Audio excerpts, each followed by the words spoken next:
الركراكي كيضيع الربحة بطريقة غريبة، وتغييرات كطرح 1000 سؤال، تعادل بطعم الخسارة ضد مالي، وفضيحة تكتيكية في تيران مولاي عبد الله.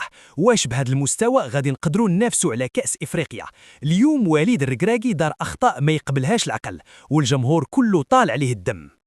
المصيبه بدات فاش تراجع المنتخب اللور في الشوط الثاني بشكل غير مبرر. كنا رابحين بيت واعر ديال ابراهيم دياز، وكان الماتش في يدينا ومتحكمين فيه، ولكن بسبب هذا التراجع خلينا ماري يثقوا في راسهم ويفرضوا اللعب ديالهم علينا.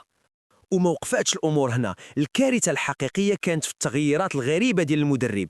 كيفاش تخرج احسن لاعب في الفرقه اللي هو ابراهيم دياز، وتدخل عبد الصمد الزلزولي في وقت حنا محتاجين شكون يشد الكره ويقتل الريتم.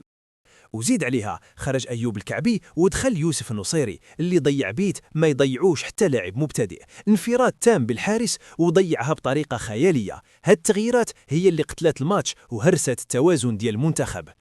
وزيد على هاد الشيء خط الدفاع اليوم كان مهزوز بزاف. جواد الياميق دار خطأ بدائي وتسبب في بينالتي فابور المنتخب المالي اللي ماركاه المهاجم سينايوكو بكل برود الدم. واش بهذا الدفاع المرتبك غادي نواجهوا منتخبات كبار بحال السنغال ولا نيجيريا؟ راه عيب وعار نضيعوا 2 نقاط بهذه الطريقه الساذجه وحنا منظمين البطوله.